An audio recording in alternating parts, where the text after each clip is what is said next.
Salut! Aujourd'hui au Truc Minute de la Bisounerie, je vous montre comment changer la lame d'une scie à onglet.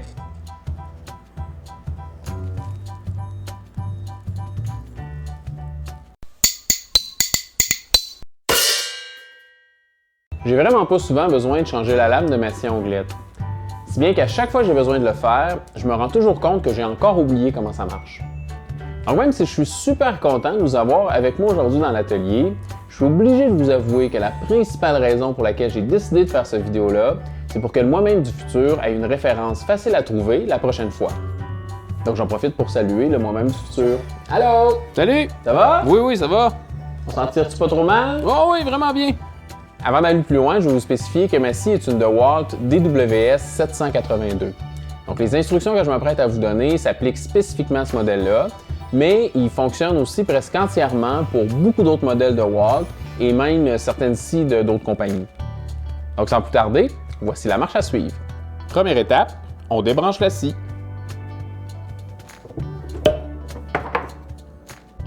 Deuxième étape, on doit venir fouiller à la base de la scie pour récupérer le petit outil.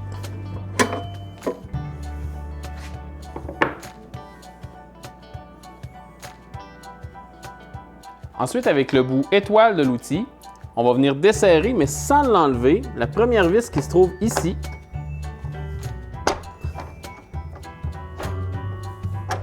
Voilà. Maintenant, en relevant le garde de la scie, on va venir découvrir la deuxième vis qu'on devra desserrer, juste ici. Celle-là va permettre de complètement faire basculer l'assemblage du garde de la scie de manière à découvrir et donner accès au boulon de la lame. Voilà. Maintenant, en utilisant l'autre bout de l'outil, on va pouvoir venir desserrer le boulon qui tient la lame en place.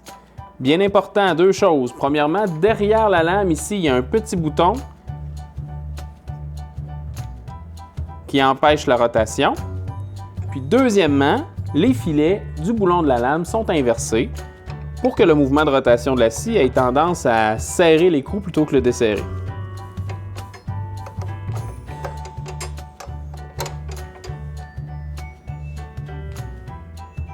Donc on est rendu à retirer la lame. On va terminer de dévisser la vis de la lame. Ensuite, on retire l'attache extérieure de la lame. Et on peut enlever la lame.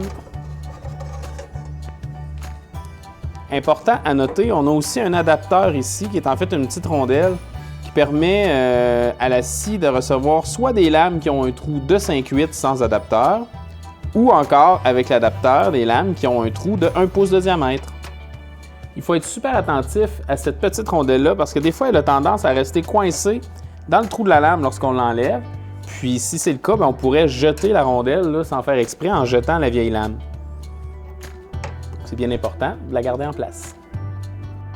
Et puis là, on est prêt à installer la nouvelle lame.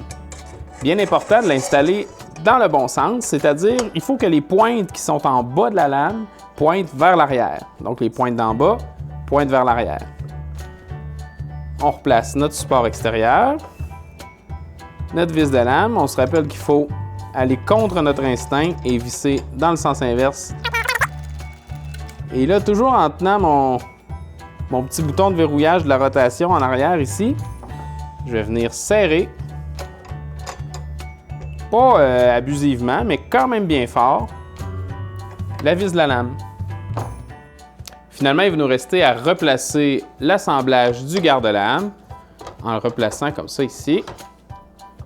En revissant cette petite vis et en resserrant celle qui est derrière.